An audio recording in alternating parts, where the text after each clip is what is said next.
المركز الأول بعد أن تساوتا في نسب التصويت في اللحظات الأخيرة من بدء البرنامج.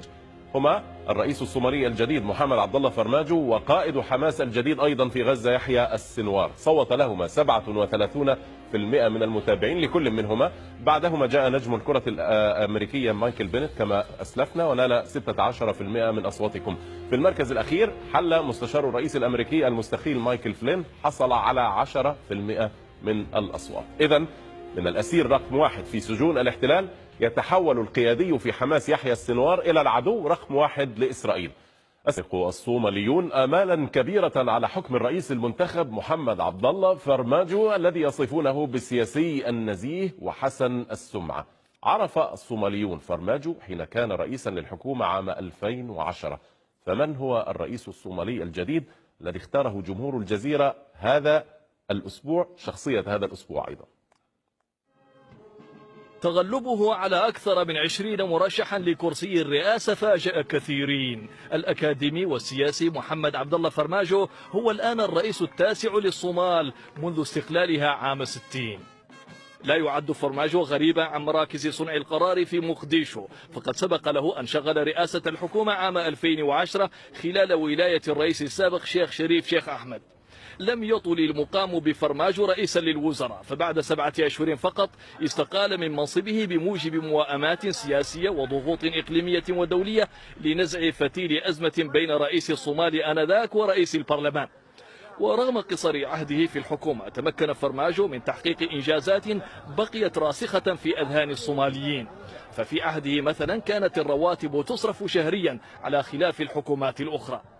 مدعوما بتأييد شعبي قوي خاض فرماجو سباق الرئاسة في عام 2012، لكن دون أن يتمكن من تخطي حظوظ الرئيس السابق حسن شيخ محمود. وبعد نحو 5 أعوام يعيد فرماجو الكرة، لكن محققا المفاجأة هذه المرة.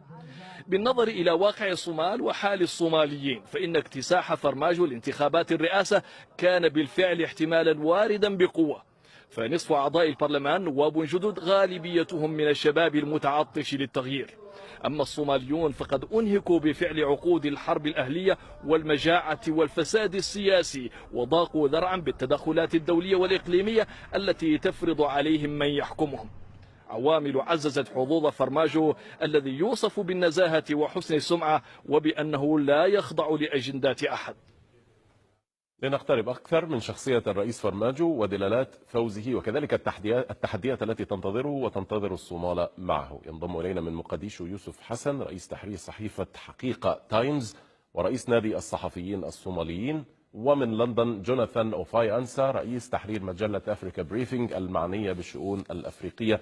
مرحبا بكما. سيد يوسف حسن، ما الدلالات المنتظرة أو التأثيرات المنتظرة من انتخاب فرماجو على هذا النحو الذي ربما أشاد به كثير والذي يمثل سابقة في المحيط العربي أن يتم تداول السلطة بهذه السلاسة؟ ما الذي يمكن أن يؤثره على المجتمع المفكك والأمن المنهار والاقتصاد المتردي؟ بسم الله الرحمن الرحيم.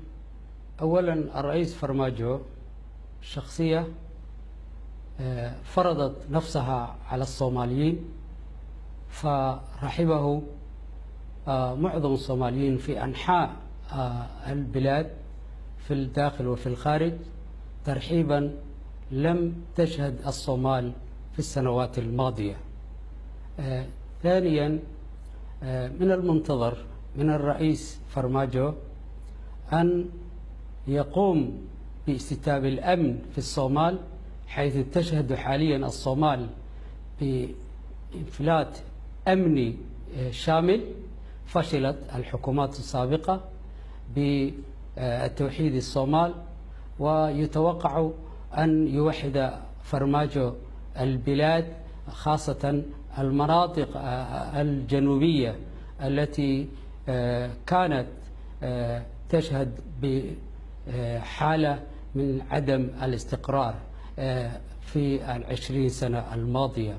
ومن المتوقع أيضا منه أن يخلق مجالات عمل أو فرص عمل للشباب العاطلين عن العمل، وأن يقوم بمصالحة شاملة للبلاد، وأن يوقف الهجرة إلى دول الجوار وإلى الغرب.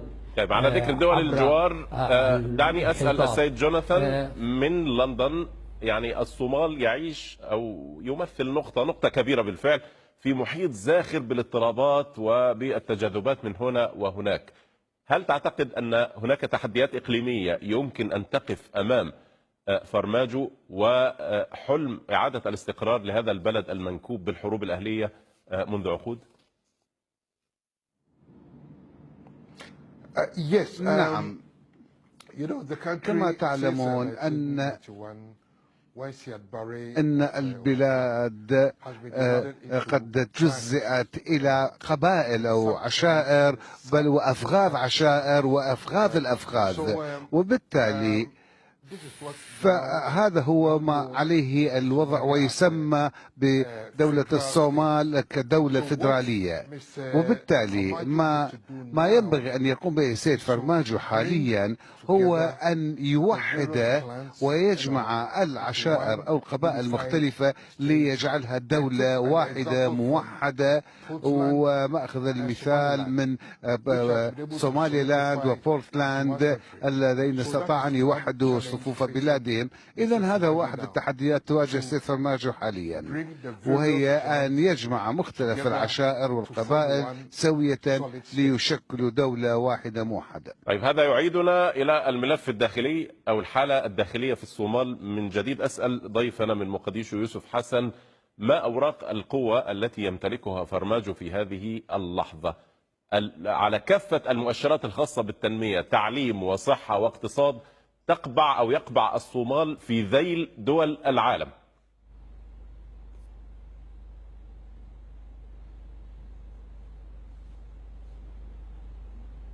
السؤال لك سيد يوسف حسن. ما أوراق القوة؟ لا أسمع.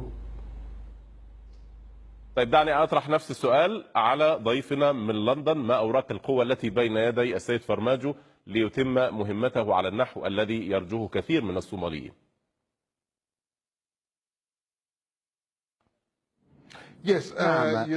كما تعلمون ينبغي عليه أن أولا يحسن الوضع الأمني في البلاد، وعندما أقول أمن فأنني أعني بذلك المخاطر التي يمثلها الشباب على الأمن الوطني والبلاد. أن الشباب قد أوقفوا لحد الآن على يد قوات الاتحاد الأوروبي عفوا الأفريقي أميسوم. وعند الحديث عن أميسوم فإن كينيا هددتا بسحب قواتهم من هذه القوة، وبالتالي إذا انسحبت قوات هذين البلدين سيحصل فراغ. وبالتالي فما ينبغي على الصومال أن تقوم به هو أن تحاول أن تضمن أمن البلاد ككل من مخاطر الشباب. سيد يوسف حسن، أرجو أن تكون عدت معي وتستمع إلي الآن. قلت إن في كافة مؤشرات التنمية من تعليم وصحة واقتصاد وغيرها يقبع الصومال في ذيل القائمة دائما. يعني على سبيل المثال نصيب الفرد الصومالي من إجمالي الناتج المحلي يبلغ $400 فقط في العام، ويقبع بذلك الصومال في المرتبة رقم 230 على دول العالم في المركز الأخير. كيف سينهض السيد فرماجو بكل هذه الأعباء جملة واحدة في هذا البلد؟